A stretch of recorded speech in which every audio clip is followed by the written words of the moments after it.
Amber, we are your financial consulting team. I'm Ava Cousins. I'm Sam Canfield. And I'm Leo DeZillo. And we're here to help you with your opening of your very own yoga studio. So Amber, we know that you were previously a yoga teacher at a yoga studio, but due to the pandemic, it ended up shutting down, which rendered you jobless.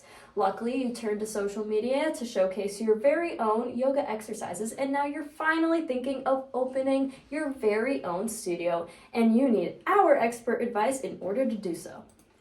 So we've considered both of the options that you presented us, and for scenario one, you would have to take out a mortgage of $550,000 to obtain a facility for your very own yoga studio. You would be able to have full ownership of the building. However, you would have to take out a $110,000 down payment for the mortgage.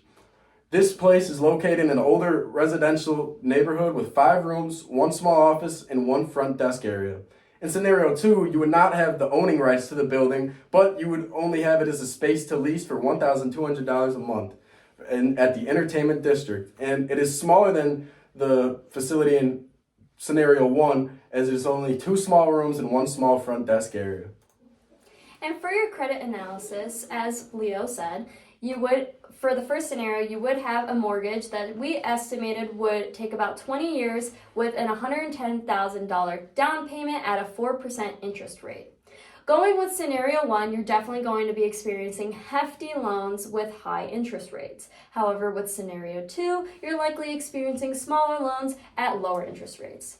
Now, the consequence of going with scenario 1 is risking bankruptcy, and the consequence of going with scenario 2 is losing your facility due to an inability of paying your payments and your landowner taking your facility away.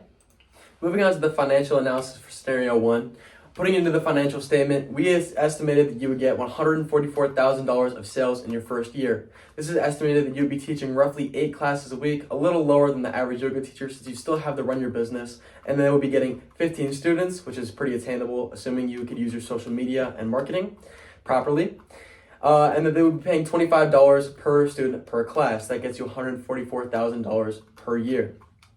Your expenses are going to be salaries and wages of $25,000 for your front desk, your services expense of $3,000 for licenses and lawyers.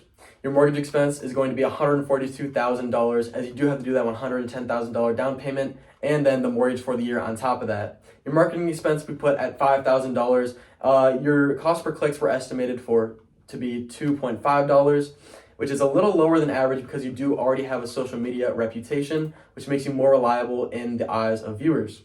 Your maintenance, utilities, and property tax are all estimated to be roughly the same at about 1% of your mortgage, which means $5,500 each.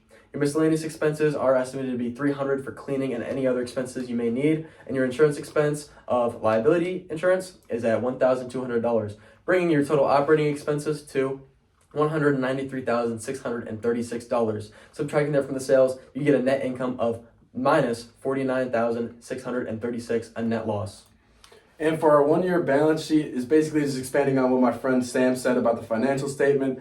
And the key thing that we want to recognize here is the remainder that you would have to pay for your loan, which is $407,864. Moving this onto the 5-year balance sheet, we can see that while you do have high revenue, you still do have a lot of liability payback, well over $300,000 because you did take out a 20-year mortgage in this plan. And for your break-even analysis, if you sum up all the startup costs and the operating costs of the first year, you get a break-even point of $193,636 for the first year. And then after each successive year, the operating costs added all up, you get your break-even point of $394,416 for your 5-year. Moving on to scenario 2. Putting this into the financial statement, we see a lot of the same things not changing, such as sales, salaries and wages, services, marketing. However, the rent expense changes drastically from your mortgage expense, as that is replaced with the rent, which is now only $14,400 for the year. We can estimate this because your rent per month would be about $1.7K, which adds up to roughly $14,400 per year, far less than the mortgage in the last financial statement.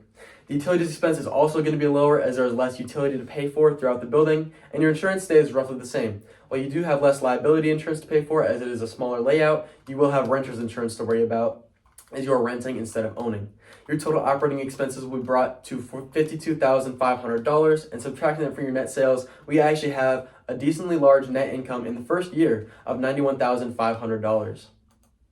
Moving this on to the 1-year balance sheet, we can see that depending on your cash situation and the loans you are willing to take out, you are likely to pay back your loan in scenario 2 in the first, if not the second year. And moving on to the 5-year balance sheet, we can see that you are basically guaranteed to have no left liabilities, and you can take that revenue that is estimated to be $576,000 for yourself or to put back into your business. And again, for your break-even analysis for scenario 2, taking the same summation that I said before, your break-even point for the first year is $52,500, and for your 5-year break-even point is $237,400. So when we use a ratio analysis comparing scenario 1 to scenario 2, we can see that the break-even point in the first year is a 3.7 to 1 ratio. This means that for scenario 1, your first year break-even point is 3.7 times larger than the break-even point for scenario 2, which is quite a big difference. And while it does get better after 5 years to a 1.6 to 1 ratio, it still is better to go with scenario 2. And that won't change until 20 years in the future when you pay off this building, which could be a huge risk, as we will get to later. Now, analyzing the budget analysis, these numbers are estimated from your income, your expenses, and your future financial goals that we have estimated or accrued. So we can guess that your 1-year budget for scenario 1 is going to be $233,736. Comparing that to your scenario 2 1-year budget, it's only going to be $73,200, which is roughly 1/3 of that. Moving on to 5 years, scenario 1 budget is going to be $391,640, and your scenario 2 5-year budget is going to be $221,800. While scenario 1 does increase at a slower rate because you are using a lot of that cash in the beginning for that mortgage down payment, your scenario 2 is very consistent and still less than your scenario 1.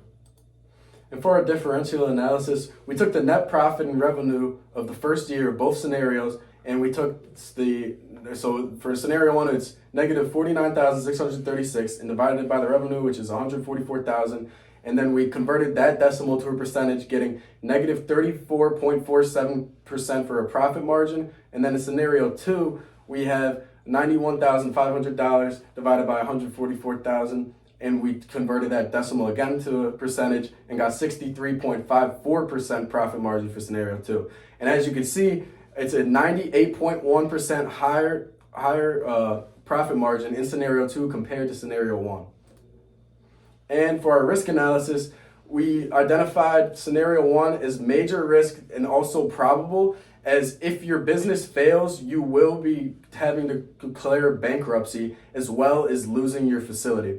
And for scenario 2, it was only minor risk, but it is also possible, as if your business fails, you would only lose your facility because of the inability to pay your rent, compared to scenario 1 where you were in risk of declaring bankruptcy.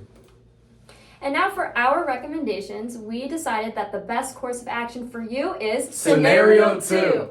Why? Because there's less credit risk. As I said before, you're definitely experiencing smaller loans at lower interest rates. You also have a net profit in the first year and far less debt compared to scenario 1. And also, when we talked about the ratio analysis, you have a far lower break-even point. And also, it's the first time you're running a business, so a smaller space makes sense. If you were a bigger corporation, then we would probably say go with scenario 1. But because of all these reasons, we say that scenario 2 is the best for you. Thank you for your time, Amber. We hope our financial analysis was beneficial to you, and we wish you the best of luck for your business going forward. Thank you.